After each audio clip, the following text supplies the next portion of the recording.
Ya, selamat malam Bapak Ibu. Kita berjumpa lagi dalam IG Live kita pada malam hari ini. Kita akan menunggu beberapa menit untuk beberapa orang yang akan bergabung bersama dengan kita di IG Live pada malam hari ini. Selamat malam Bu Yuliana. Senang bisa bergabung di IG Live malam hari ini.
Oke, kita akan mulai untuk PA kita pada malam hari ini. Mari kita berdoa, mohon pertolongan dari Tuhan terlebih dahulu. Bapa di dalam surga, kami sungguh bersyukur jikalau Tuhan terus memimpin, menyertai langkah kehidupan kami. Saat ini kami akan bersama-sama membaca, merenungkan sebagian dari firman-Mu. Kiranya Engkau sendiri yang memimpin kami, supaya kami boleh mengerti apa yang akan kami baca dan kami renungkan bersama-sama. Pakai hamba-Mu yang penuh dengan kelemahan ini untuk menyampaikan firman bagi setiap kami. Dengar doa kami, dalam nama Tuhan Yesus kami berdoa. Amin. Ya, kita akan melanjutkan pembacaan kita. Minggu lalu kita sudah sampai di dalam Keluaran pasal yang kedua, sampai dengan Keluaran pasal yang ketiga. Sekarang kita akan melanjutkan Keluaran pasal yang ketiga di bagian yang berikutnya, ya. Terus kemudian hingga beberapa ayat di dalam Keluaran pasal yang keempat. Keluaran pasal yang ketiga ayat yang ke-15. Demikian bunyi firman Tuhan.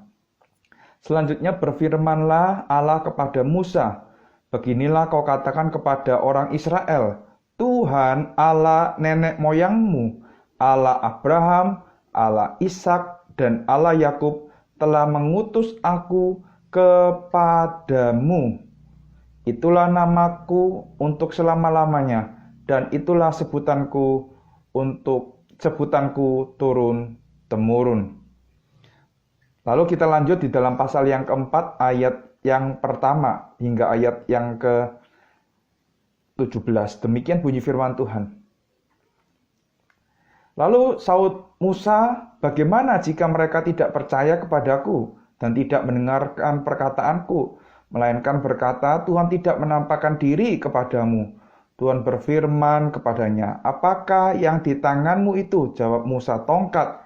Firman Tuhan, lemparkanlah itu ke tanah, dan ketika dilemparkannya ke tanah, maka tongkat itu menjadi ular, sehingga Musa lari meninggalkannya. Tetapi firman Tuhan kepada Musa, ulurkanlah tanganmu dan peganglah ekornya. Musa mengulurkan tangannya, ditangkapnya ular itu, lalu menjadi tongkat di tangannya, supaya mereka percaya bahwa Tuhan Allah nenek moyang mereka, Allah Abraham, Allah Ishak, dan Allah Yakub telah menampakkan diri kepadamu. Lalu firman Tuhan kepadanya, masukkanlah tanganmu ke dalam bajumu.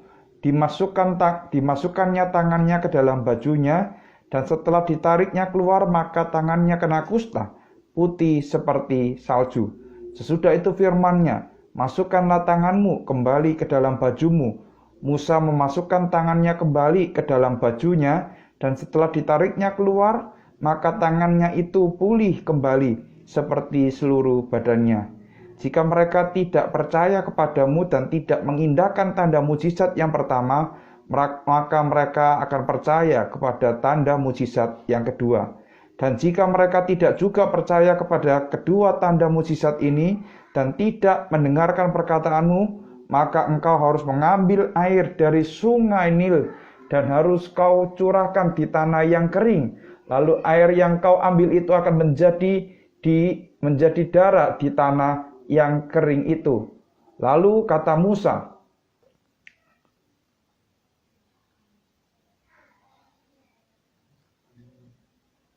ayat yang ke-10. Lalu kata Musa kepada Tuhan, Tuhan, aku ini tidak pandai bicara. Dahulu pun tidak, dan sejak engkau berfirman kepada hambamu pun tidak. Sebab aku berat mulut dan berat lidah. Tetapi Tuhan berfirman kepadanya, siapakah yang membuat lidah manusia? Siapakah yang membuat orang bisu atau tuli? Membuat orang melihat atau buta?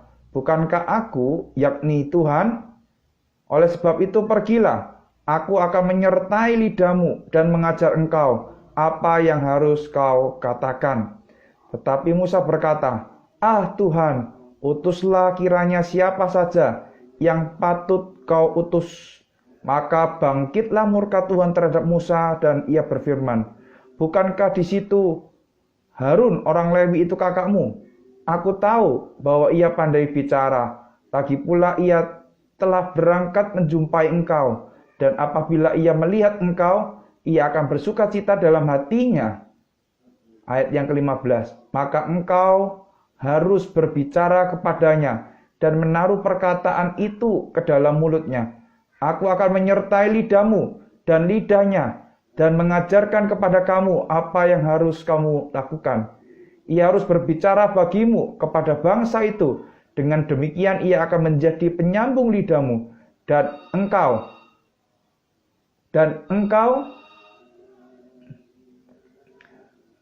akan menjadi seperti Allah baginya. Dan bawalah tongkat ini di tanganmu yang harus kau pakai untuk membuat tanda-tanda mujizat. Amin.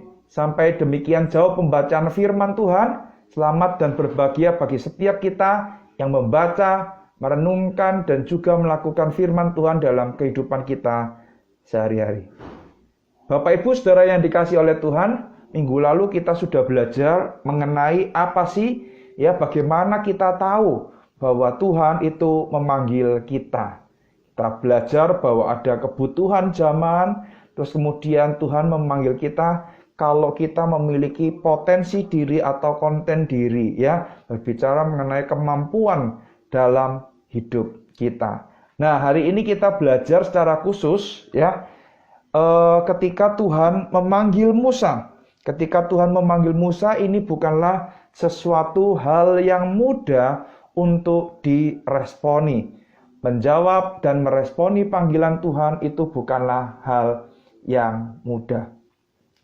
Nah, kalau kita melihat di dalam bagian kita, maka Tuhan setelah menyampaikan bahwa Tuhan akan memakai Musa untuk menjadi alat Tuhan dengan mengeluarkan bangsa Israel dari tanah Mesir, tetapi kalau kita melihat panggilan itu tidak semudah yang dibayangkan. Musa tidak segera merespon dengan mengatakan ya, atau Musa tidak segera merespon dengan mengatakan siap, aku akan pergi. Tetapi kalau kita melihat di sini, Tuhan yang perlu kita ketahui adalah bahwa Tuhan di dalam bagian ini memperkenalkan dirinya. Tuhan memperkenalkan dirinya kepada Musa. Di dalam ayat yang ke-14 dikatakan, aku adalah aku. Ketika orang Israel bertanya, siapakah yang mengutus engkau? Akulah aku yang telah mengutus aku kepadamu. Itu di dalam pasal yang ketiga, ayat yang ke-14. Ini untuk pertama kalinya Allah mengungkapkan identitasnya kepada Musa. Siapakah? Akulah aku itu. Nah, di dalam ayat yang ke-15 kita baru mendapatkan penjelasan. Akulah aku di dalam ayat 14 itu adalah Allah nenek moyangmu. Allah Abraham, Allah Ishak, dan Allah Yakub. Itulah yang telah mengutus aku kepada kamu. Tetapi Musa beranggapan bahwa hal ini tentu saja tidak cukup, karena bisa saja mereka akan bertanya, ya, mereka akan menyaksikan gitu. Apa tandanya bahwa aku telah berjumpa dengan engkau? Apa tandanya bahwa Tuhan Allah perjanjian itu telah mengutus aku? Nah, lalu di dalam pasal 4 kita melihat ada demonstrasi kuasa Allah yang dinyatakan melalui tongkat dan diri Musa. Ya, jadi kalau kita melihat ada mukjizat yang diberikan oleh Tuhan kepada Musa. Nah, mukjizat itu bertujuan untuk apa? Untuk menegaskan bahwa Musa ini adalah orang yang diutus oleh Tuhan. Jadi salah satu tujuan mukjizat itu diberikan untuk menandakan bahwa orang ini adalah utusan Tuhan. Oleh karena itu kalau kita melihat di dalam Injil Yohanes, ya, Injil Yohanes itu kental sekali temanya dengan pengutusan. Ya, Injil Yohanes itu memperkenalkan Yesus sebagai seorang utusan. Makanya di dalam pasal yang kedua Injil Yohanes, di situ dikatakan apa? Ya, pada hari yang ketiga ada perkawinan di Kana yang di Galilea. Nah, dan ibu Yesus ada di situ. Nah, lalu ayat yang ke-11. Jadi ada perjamuan kawin di Kana dan Maria ibu Yesus ada di sana. Nah, kita tahu ceritanya Yesus mengubah air menjadi anggur.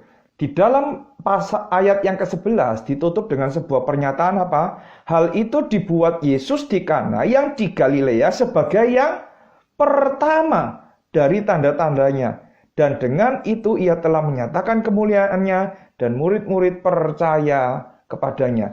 Jadi kalau kita berbicara mengenai utusan, seorang yang diutus itu pasti akan membawa sebuah tanda, gitu ya. Nah, tandanya apa kalau memang aku ini adalah orang yang diutus oleh Tuhan? Nah, Bapak Ibu, kalau kita melihat film-film kungfu atau film-film silat, ya, kalau kita melihat ada seorang utusan yang diutus oleh raja, maka ada sebuah tanda yang diberikan, yang dibawakan kepada utusan itu. Apa itu? Entah itu surat perintah dari raja, entah itu stempel dari raja, entah itu giok dari raja, gitu ya. Jadi orang yang membawa itu mewakili kehadiran raja. Jadi kalau kita berbicara mengenai mukjizat, itu ingin menunjukkan kepada kita bahwa mukjizat itu adalah sebuah tanda. Jadi tujuannya kita bukan terkecoh kepada mukjizat itu, tetapi melalui mukjizat itu ada sesuatu yang ingin ditunjukkan, ada sesuatu yang ingin disampaikan, ya. Jadi misalnya kalau kita sedang perjalanan di luar kota, terus kemudian kita sekeluarga gitu ya, yang berada di dalam perjalanan itu merasakan kelaparan atau kehausan. Nah, kita akan menemukan sebuah pengharapan ketika apa? Kita melihat tanda sendok dan garpu, rambu-rambu lalu lintas yang gambarnya sendok dan garpu. Apakah artinya rambu-rambu lalu lintas sendok dan garpu itu, Bapak Ibu? Artinya bahwa sebentar lagi akan ada tempat yang bisa kita singgahi supaya kita tidak kelaparan lagi. Betul ya, Bapak Ibu ya? Artinya tanda sendok dan garpu itu kan itu, ya. Nah, kalau seandainya kita itu berhenti di bawah tanda itu karena kita lapar, kita lihat tanda sendok dan garpu, terus kemudian kita berhenti di bawah tanda sendok dan garpu itu, terus kemudian kita mengharapkan bahwa kelaparan kita itu akan teratasi, mungkin nggak, Bapak Ibu? Jawabannya adalah tidak mungkin. Kenapa? Karena sendok dan garpu itu cuma apa? cuma sebuah tanda yang mengarahkan kita kepada sesuatu, yaitu apa? Restoran atau tempat makan di mana kita bisa merasakan kekenyangan yang sesungguhnya, bukan di tanda itu. Jadi Bapak Ibu, seringkali kita terkecoh kepada mujizatnya. Kita seringkali terkecoh kepada tandanya. Kita tidak mau mengerti apa yang ingin ditunjukkan melalui tanda itu. Ya, jadi hati-hati Bapak Ibu, ketika mujizat itu diberikan, Tuhan ingin kita belajar ya untuk melihat kepada siapa yang membuat mujizat itu. Lebih daripada kita fokus kepada mujizat itu sendiri ya. Jadi kalau kita belajar, Musa diperlengkapi mujizat oleh Tuhan dengan tujuan apa? Supaya mereka percaya bahwa Tuhan memang mengutus Musa. Apakah tandanya itu? Yang pertama, di tangan Musa itu ada tongkat. Tuhan meminta Musa melemparkan tongkat itu ke tanah. Dan akhirnya tongkat itu berubah jadi ular. Gitu ya. Lalu Musa lari meninggalkan tongkat itu atau ular itu. Lalu tangannya, Tuhan memerintahkan supaya Musa memegang ekor dari ular itu. Dan akhirnya ular itu menjadi tongkat kembali. Nah, ingat di dalam ayat yang kelima, dikatakan apa? Supaya mereka percaya. Ini tujuannya. Supaya mereka percaya bahwa Tuhan, Allah nenek moyang mereka, Allah Abraham, Allah Ishak, dan Allah Yakub telah menampakkan diri kepadamu. Jadi inilah sebenarnya tujuan utama mujizat itu diberikan. Ya, coba kita bandingkan dengan Injil Yohanes, Bapak Ibu ya. Injil Yohanes pasal yang ke-20. Injil Yohanes pasal yang ke-20 ayat 30 sampai dengan ayat 31. Demikian bunyi firman Tuhan. Memang masih banyak tanda lain yang dibuat Yesus di depan mata murid-muridnya yang tidak tercatat dalam kitab ini. Tetapi perhatikan, semua yang tercantum di sini telah dicatat supaya, perhatikan, supaya apa? Supaya kamu percaya bahwa Yesuslah Mesias, Anak Allah, dan supaya kamu oleh imanmu memperoleh hidup dalam namanya. Bapak Ibu, inilah tujuan utama mujizat. Supaya kita tahu, kita percaya kepada Sang pembuat mujizat itu. Kalau di dalam Injil Yohanes, supaya kita percaya bahwa Yesus adalah Mesias. Kalau di dalam kitab Keluaran tadi, supaya orang-orang Israel itu percaya bahwa Musa adalah orang yang diutus oleh Tuhan, Allah Abraham, Allah Ishak, dan Allah Yakub. Demikian juga dengan mukjizat yang kedua. Mukjizat yang kedua, Musa diminta untuk memasukkan tangan ke dalam baju, dan setelah ditarik keluar, tangannya itu putih seperti salju. Terus kemudian dimasukkan lagi, terus ditarik keluar, tangan itu kembali seperti semula, ya. Lalu mereka berkata apa? Lalu kalau Musa berkata apa? Kalau seandainya mereka tidak percaya lagi, ya, ambillah air sungai Nil dan kau curahkan di tanah, maka air yang kau ambil itu akan menjadi darah di tanah yang kering itu. Bapak Ibu yang dikasih oleh Tuhan, ya, setiap orang yang dipanggil untuk melayani Tuhan itu memang memerlukan konfirmasi daripada Tuhan. Ya, oleh karena itu kita perlu bergumul secara intim, bergaul secara erat dengan Tuhan, supaya kita benar-benar tahu apakah memang benar Tuhan itu memanggil kita. Memang Bapak Ibu, ketika kita melayani di salah satu tempat ladang pelayanan, kita takut dan gentar. Kalau seandainya seperti ini, bagaimana? Percayalah bahwa Tuhan yang telah memanggil kita, Dia yang akan menolong kita, Dia yang akan memampukan kita. Supaya apa? Supaya apa?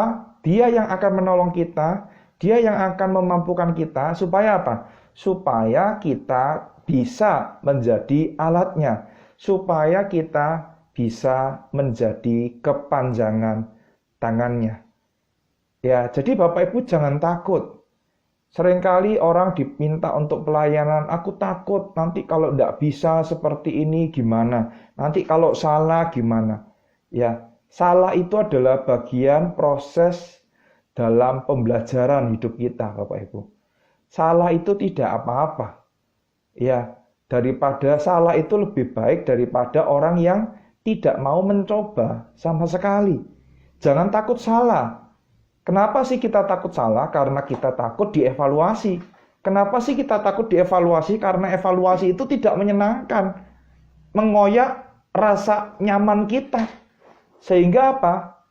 Sehingga kita tidak mau mencoba untuk melayani. Ya, kalau ditanya ketika apakah dulu ya saya ketika ditawari jadi WL tidak grogi, Bapak Ibu. Pertama kali jadi pemimpin liturgi tidak grogi. Grogi Bapak Ibu ya, sangat tegang sekali, apalagi memimpin di ibadah umum.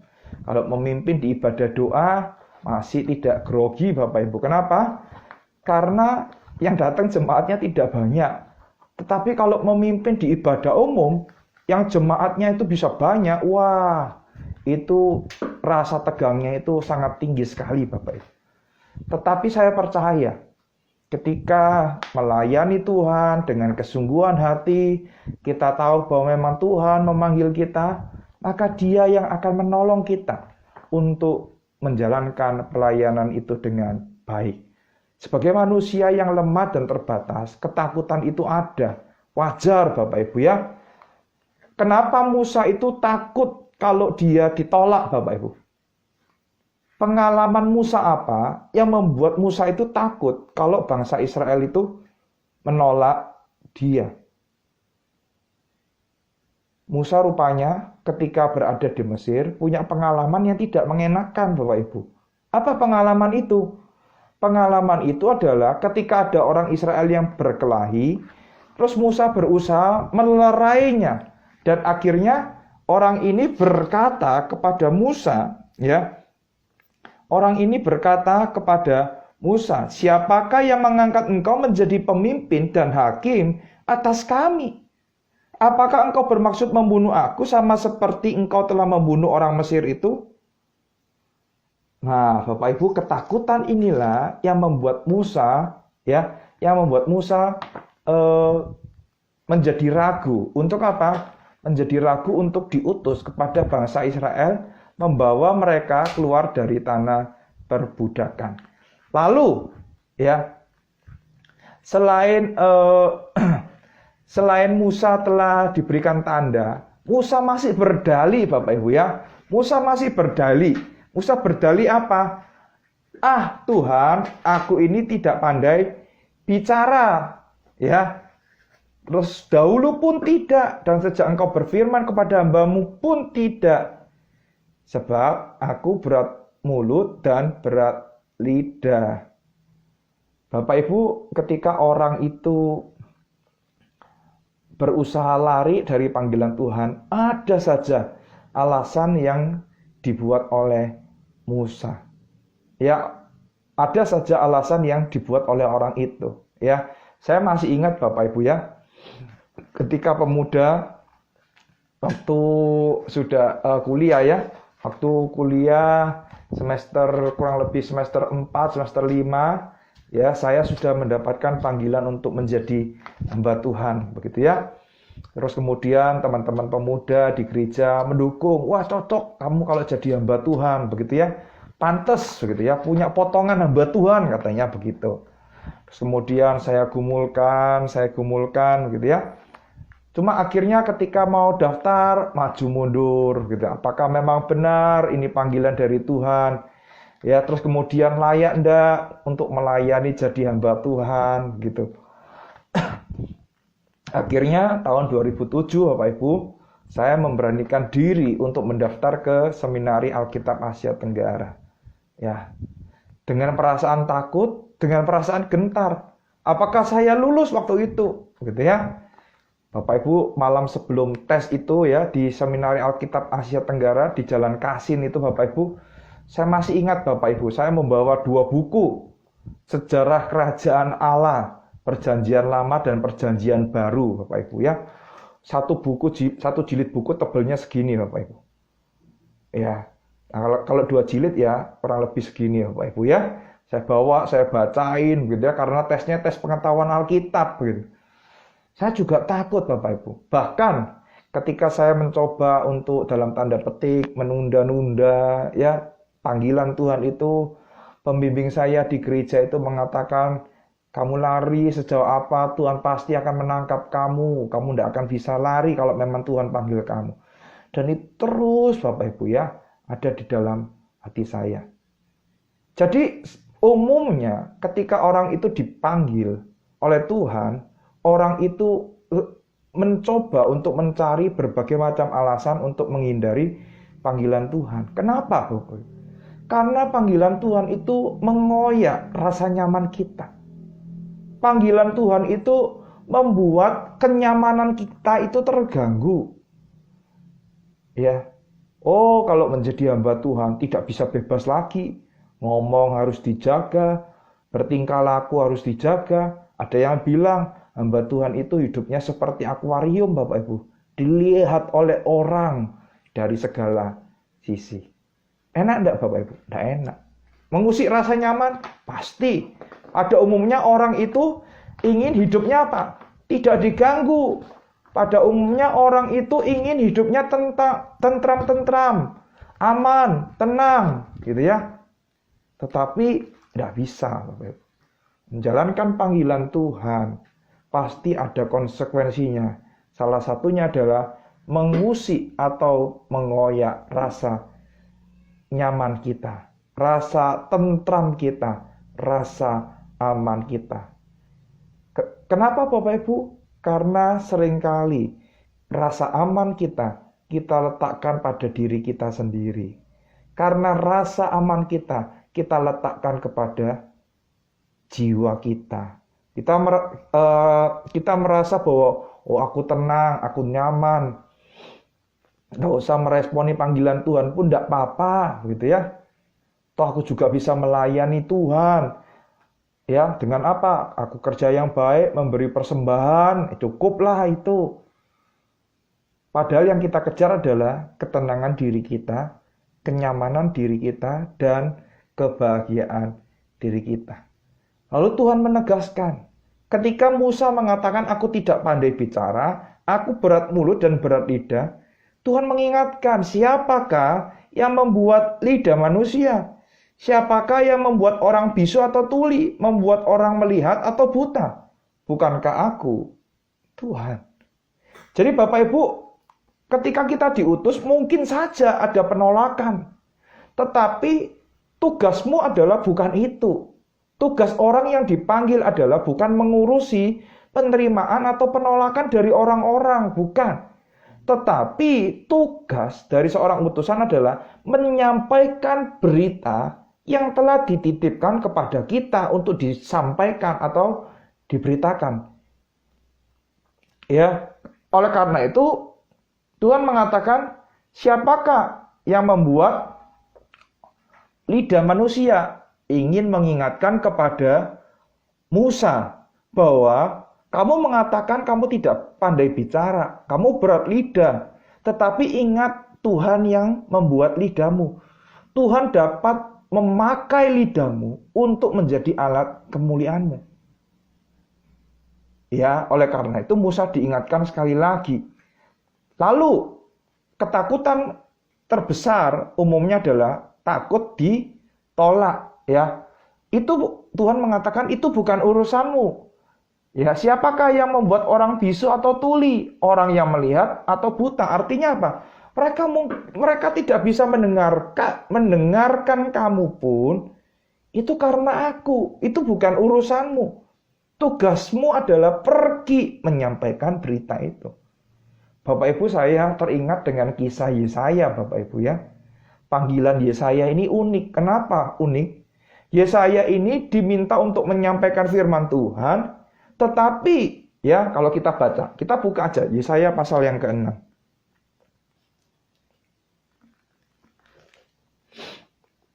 Yesaya pasal yang ke-6. Di sana dikatakan apa?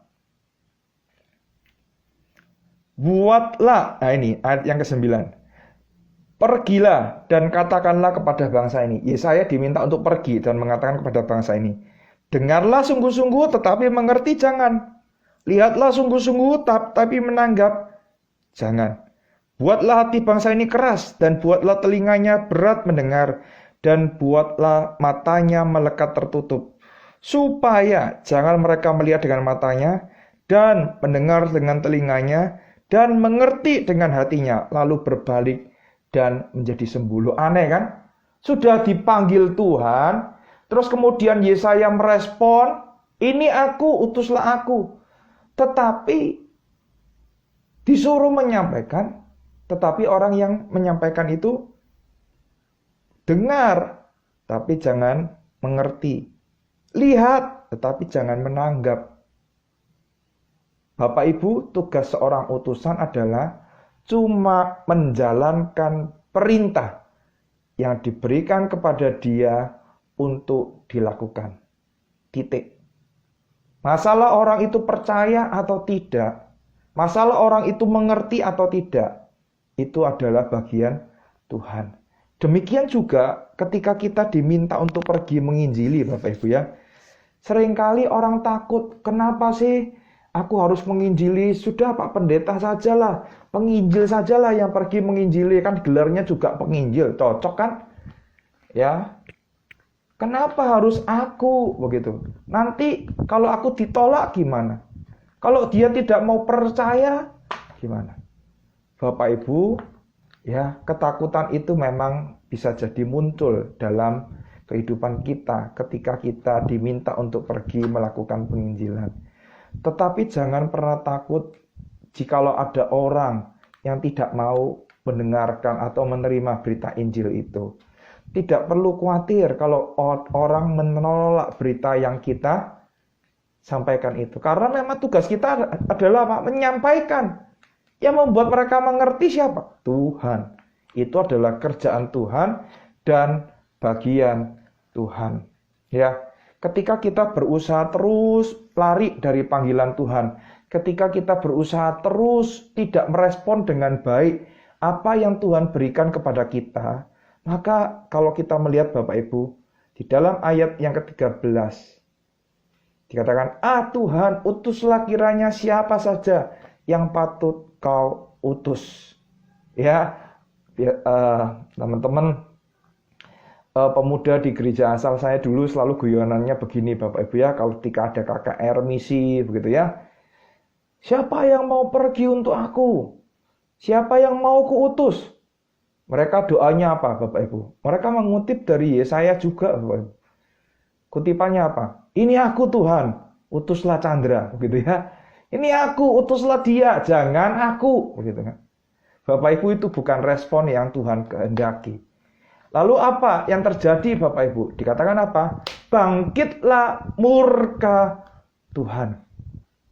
Ingat, tugas kita, panggilan kita hanyalah untuk memenuhi agenda Tuhan di dalam menciptakan kita. Tidak lebih dari itu Bapak Ibu. Kita ini sudah dibuat dengan rencana yang matang oleh Tuhan. Kita itu dibuat dengan sebuah tujuan oleh Tuhan. Dan cara Tuhan menggenapi tujuan itu adalah dengan memanggil kita. Dia mengutus kita. Nah, kalau panggilannya aja kita respon dengan tidak baik, maka yang terjadi adalah apa? Ya murka Tuhan. Ya. Oleh karena itu, Bapak Ibu, Tuhan di dalam pengutusan Musa ini, Tuhan juga memakai Harun, ya, menjadi penyambung lidah. Perhatikan, Tuhan tidak pernah menggantikan Musa, Bapak Ibu ya. Dikatakan di dalam ayat 15, aku akan menyertai lidahmu dan lidahnya Musa dan lidahnya Harun. Demikian ia akan menjadi penyambung lidahmu dan engkau akan menjadi seperti Allah baginya. Dan bawalah tongkat ini di tanganmu yang harus kau pakai untuk membuat tanda-tanda mukjizatnya. Bapak Ibu yang dikasih oleh Tuhan, kekhawatiran, ketakutan itu boleh muncul. Ya. Tetapi Bapak Ibu, ingat ketika Tuhan memanggil kita, Tuhan yang akan menyertai jalan kita. Tuhan yang akan memberkati dan memakai semua yang ada pada diri kita untuk menjadi sarana bagi kemuliaannya. Bapak Ibu yang dikasih oleh Tuhan, apa yang membuat kita saat ini masih takut? Apa yang membuat kita masih ragu? Apa yang membuat kita masih enggan untuk meresponi panggilan Tuhan? Untuk melayani Tuhan, untuk berbakti kepada Tuhan, untuk mengikut Tuhan. Apa yang menjadi halangan bagi kita? Ya, apa yang menjadi yang memberatkan kita untuk meresponi panggilan Tuhan itu? Mari Bapak Ibu, kita meresponi panggilan Tuhan dengan benar. Mari kita meresponi panggilan Tuhan dengan taat. Ya, saya teringat juga dengan kisah panggilan Yunus, Bapak Ibu ya. Ketika Yunus mencoba untuk melarikan diri dari panggilan Tuhan, apa yang terjadi Bapak Ibu? Tuhan bukannya senang, tetapi Tuhan marah. Ya, sampai akibatnya apa? Ia terkena gelombang yang sangat tinggi dan ia harus dibuang ke laut dan harus berada di dalam apa? Perut ikan besar, Bapak Ibu. Ya, di dalam perut ikan besar itulah Yunus sadar bahwa dia harus berbalik kepada Tuhan, dia harus meresponi panggilan Tuhan dengan benar. Dan akhirnya setelah Yunus sadar, Yunus dikeluarkan dari perut ikan besar itu dan Yunus menjalankan panggilan Tuhan itu.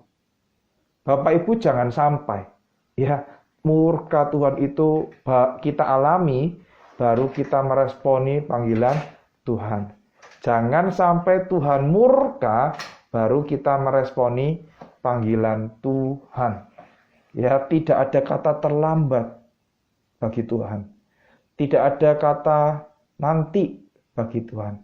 Kalau memang Tuhan memanggil engkau, jangan mengeraskan hatimu. Amin Bapak Ibu. Tuhan yang akan memampukan engkau. Tuhan yang akan menyertai engkau di dalam menjalankan tugas yang dipercayakannya kepadamu. Kiranya Tuhan menolong kita dan menguatkan setiap kita. Amin. Ya, saya sampai di sini dulu Bapak Ibu. Apabila ada Bapak Ibu yang ingin bertanya, bisa mengirimkan pertanyaan kepada saya melalui komen yang ada. Ya, kalau memang bisa, saya akan jawab pada malam hari ini. Kalau belum bisa, ya biarkan saya mencari terlebih dahulu dan minggu depan akan saya jawab Bapak Ibu ya.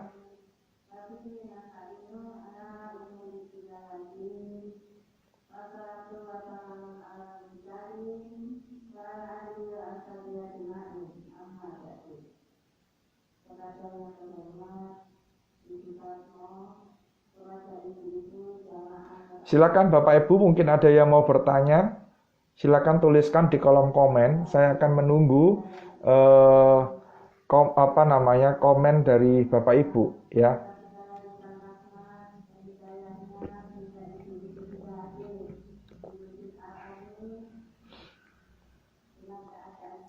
Atau ada yang mau didoakan atau apa, silakan Bapak Ibu ya.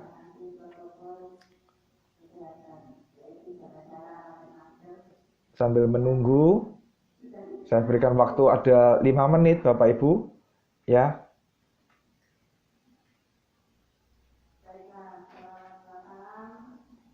Silakan bagi Bapak Ibu yang ingin memberikan respon, mau baik itu tanggapan ataupun pertanyaan, ya. Silakan Bapak Ibu ya. Ya, selamat malam. Ya, izinkan saya menyapa Bapak Ibu yang sudah bergabung. Selamat malam, ada Bapak Pendeta Kaston Sinaga, ada Bapak Frankie. Halo Frankie, apa kabar? Nah, oke. Bagaimana kita tahu itu panggilan Tuhan atau cuma emosi sesaat pada saat misalnya acara KKR? Oke, terima kasih untuk pertanyaannya. Jadi Bapak Ibu, panggilan itu membutuhkan waktu ya untuk mengkonfirmasi. Jadi seperti yang saya katakan, saya dipanggil Tuhan itu kurang lebih semester 5 atau semester 6 begitu ya. Tetapi sudah ada di semester 3, semester 2 ya, itu sudah mulai kelihatan. Lalu saya waktu itu melayani di KKR ya, sebagai anggota paduan suara di KKR Pendeta Stephen Tong Bapak Ibu. Di bagian akhir KKR itu bahwa Pendeta Stephen Tong bertanya siapa yang mau pergi untuk menjadi hamba Tuhan ya sepenuh waktu. Lalu saya tidak maju, cuma saya di tempat saya mengatakan ini aku Tuhan, utuslah aku begitu ya. Nah, sepulang dari KKR itu Bapak Ibu ya, kan harus menguji apakah memang benar ini panggilan yang benar atau enggak gitu ya. Saya uji Bapak Ibu. Caranya gimana? Waktu itu kan saya kuliah belum selesai. Ada orang yang langsung berhenti dari kuliah terus kemudian melanjutkan ke seminari. Itu pergumulan orang tersebut Bapak Ibu. Tapi Tuhan memimpin saya untuk saya menyelesaikan kuliah saya. Gitu ya. Jadi saya menyelesaikan kuliah saya sambil menguji apakah memang benar ini panggilan dari Tuhan. Jadi cara mengujinya gimana? Saya mencoba ikut sekolah Alkitab malam. Waktu itu saya ingat saya ikut sekolah Alkitab malam di Ngagel Bapak Ibu ya, yang dipimpin oleh Pendeta Andi Halim. Saya ikut itu Bapak Ibu. Saya belajar doktrin ya, terus kemudian beberapa doktrin-doktrin dasar. Saya belajar di sana. Ternyata itu tidak menyurutkan panggilan saya. Nah, apakah setelah kita merespon ya, oke, saya mau jadi hamba Tuhan. Nah, sampai sekarang apakah saya masih bergumul? Iya, Bapak Ibu. Ya, jadi panggilan itu terus bergumul, digumulkan setiap waktu. Ya, jadi cara mengujinya adalah oke, tahap pertama sudah selesai. Sekarang menguji nih, mau jadi hamba yang seperti apa? Hamba yang di mana melayaninya? Jadi Bapak Ibu tidak bisa langsung emosi ya. Nah, begini, saya pernah berjumpa dengan salah seorang pemuda yang mau mendaftar ke sebuah seminari Bapak Ibu ya. Terus saya tanya, kenapa kamu kok mau masuk ke seminari ini? Jawabannya apa? Gini Bapak Ibu, iya, aku daftar di universitas A tidak diterima, di universitas B tidak diterima. Wes, enak masuk seminari ya pasti diterima. Apalagi setelah lulus, ladangnya pasti banyak begitu kan. Waduh, ini motivasi yang tidak benar Bapak Ibu ya. Terus saya berdoa semoga kamu tidak diterima gitu ya. Dan akhirnya apa? Benar Bapak Ibu. Ternyata pemuda ini tidak diterima begitu ya. Jadi hati-hati. Kita perlu kepekaan. Kepekaan itu didapatkan dari mana? Relasi kita dengan Tuhan. Konfirmasi dari orang-orang sekitar kita gitu ya. Konfirmasi dari orang-orang yang dekat dengan kita. Memang kamu dipanggil Tuhan menjadi hamba Tuhan. Saya kasih contoh misalnya konfirmasi itu seperti ini Bapak Ibu ya. Konfirmasi itu seperti ini. Aku ini punya karunia berdoa, gitu kan? Kita cerita sama teman kita, aku ini punya karunia berdoa. Lalu teman kita mengatakan begini, enggak kamu enggak punya karunia berdoa. Kenapa? Dah wong makan aja lo, kamu enggak pernah berdoa. Nah itu kan konfirmasi Berarti karunia kita bukan di karunia berdoa. Jangan-jangan kita cuma kroso-kroson kita ini punya karunia berdoa.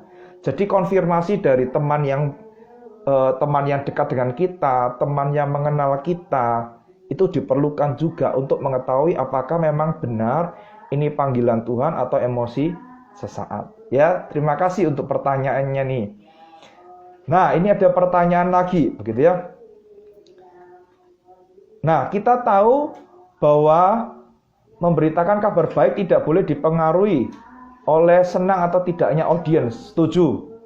Namun ketidaktertarikan audiens tidak bisa dibiarkan juga. Setuju? Pertanyaannya adalah apa yang bisa dilakukan hamba Tuhan, bahkan orang percaya, jemaat biasa, supaya kabar itu bisa tersampaikan dengan tepat. Berarti ini berbicara bukan kabarnya. Kabar baik yang kita beritakan memang tidak disukai oleh banyak orang. Karena seperti yang dikatakan oleh Roma, orang itu berusaha mencari dan menciptakan Allah versinya sendiri. Mereka tahu ada kebenaran, tetapi mereka memendam kebenaran itu. Ya. Lalu pertanyaannya adalah begini. Bagaimana caranya supaya kabar itu bisa tersampaikan dengan tepat? Caranya adalah kita mengemasnya dengan baik. Dan yang paling penting adalah kita minta hikmat daripada Tuhan supaya apa? Kita bisa masuk pada saat yang tepat dan pada waktu yang tepat, pada momen yang tepat. Misalnya, ya, sakit. Ya, Bapak Ibu, kalau kita memberitakan kabar baik kepada orang yang sakit itu pasti senang enggak? Senang. Apalagi ini kabar yang memberikan harapan untuk hidup di masa yang akan datang. Orang itu pasti senang enggak? Senang. Jadi kita perlu hikmat daripada Tuhan, kita perlu ya mencari momen yang tepat. Kapan orang ini bisa diajak untuk share dengan kabar baik? Ya, jadi kita bisa menggunakan berbagai macam cara Bapak Ibu ya, misalnya ada kecelakaan pesawat, terus kemudian kita cerita dengan orang ketika kita naik pesawat, ya. Saya itu sebenarnya takut loh naik pesawat begitu. Oh iya, saya juga takut nih. Ya, tetapi saya sedikit ada pengharapan dan penghiburan. Kalaupun hari ini saya mati, saya tahu kemana saya pergi. Nah, lalu kan itu menimbulkan pertanyaan nih. Ya, jadi Bapak Ibu kita perlu hikmat daripada Tuhan untuk mengetahui kapan momen yang tepat, kapan waktu yang tepat, dan kapan saat yang tepat itu. Sehingga apa? Kabar yang diberitakan itu bisa mendarat dengan baik. Tetapi kalau seandainya, mungkin kita berpikiran, Pak, kalau seandainya saatnya tidak tepat, kita terlanjur cerita, terus kemudian orang itu menolak, ya tidak apa-apa Bapak Ibu. Saya percaya apa yang telah ditabur tidak akan berlalu dengan sia-sia. Ya, apa yang pernah ditabur tidak akan pernah berlalu dengan sia-sia. Oleh karena itu, kalau memang engkau merasa ini adalah waktu yang tepat sesuai dengan pimpinan Tuhan, engkau sampaikanlah itu. Dan suatu saat engkau akan melihat buahnya ketika apa? Ketika orang yang melihat hasilnya. Engkau melihat hasilnya melalui orang lain. Ya, Bapak Ibu guru agama saya itu ya waktu SD tidak pernah mengira saya menjadi seorang rohaniwan, Bapak Ibu. Tidak akan pernah menyangka, tetapi ketika beliau ketemu dengan saya, beliau ngomong, "Aduh, Sandra, saya senang sekali loh. Lihat kamu sekarang menjadi rohaniwan, menyampaikan firman Tuhan. Saya sungguh sangat senang sekali. Saya tidak pernah menyangka kamu yang dulunya seperti itu, sekarang menjadi seperti ini." Wah, siapa yang pernah menyangka Bapak Ibu? Tidak ada yang pernah tahu waktu Tuhan. Ya, jadi kalau kita sudah menabur, jangan pernah kecewa. Tuhan yang akan memakai, ya bisa saja kita cuma menabur, orang lain yang akan menuai. Itu yang mungkin saya bisa jawab. Terima kasih untuk pertanyaannya. Jadi bagaimana kabar itu bisa tersampaikan dengan tepat? Mari kita minta hikmat kepada Tuhan untuk mengetahui momen yang tepat, waktu yang tepat, ya. Kadang seringkali gini Bapak Ibu ya, kita itu nembak orang pakai pistol. Kalau saya dulu kecil tuh main pistol itu namanya brand Bapak Ibu ya. Tembak brand itu kalau pelurunya banyak, kita mau nembak dari semuanya. Tetapi kalau memang belum waktunya Tuhan, ya tidak bisa juga. Oleh karena itu kita perlu hikmat daripada Tuhan. Selain kita terus melatih diri untuk apa? Menyampaikan berita baik itu. Ya, itu yang mungkin saya bisa jawab. Terima kasih untuk pertanyaannya. Ya, ada Steven, ada Bu Ivy, selamat malam. Ya, apakah ada pertanyaan lagi Bapak Ibu? Ya, waktu sudah menunjukkan pukul 19.49. Kita akhiri saja karena IG Live ini juga terbatas ya waktunya.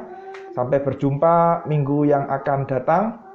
Kiranya Tuhan memberkati kita melalui pembahasan kita pada malam hari ini. Steven nanti bisa dengarkan ulang ya di IG Live ini, karena ini cocok nih dengan Steven yang pernah sharing tentang panggilan Steven. Mari kita akhiri, kita tutup di dalam doa. Bapa di dalam surga, kami bersyukur untuk malam hari ini. Sekali lagi kami boleh diingatkan tentang panggilan yang Tuhan titipkan kepada setiap kami. Kami tahu ya Tuhan, ada banyak ketakutan, ada banyak kegentaran yang muncul di dalam kehidupan kami ketika kami meresponi panggilan Tuhan. Tetapi kami percaya kalau memang Tuhan yang memanggil kami, Tuhan yang akan memimpin kami, memakai kami, bahkan menyertai kami di dalam menjalankan panggilan itu. Tugas kami hanyalah taat, berangkat untuk menjalankan panggilan itu. Terima kasih untuk firman-Mu yang boleh sekali lagi mengingatkan kami. Berkati kami, berkati malam di mana kami akan beristirahat. Biarlah melalui istirahat ini, fisik kami boleh dipulihkan dan kami boleh mendapatkan kekuatan baru dari Tuhan. Dengar doa kami, dalam nama Tuhan Yesus kami berdoa. Amin. Selamat malam Bapak Ibu, Tuhan Yesus memberkati. Amin.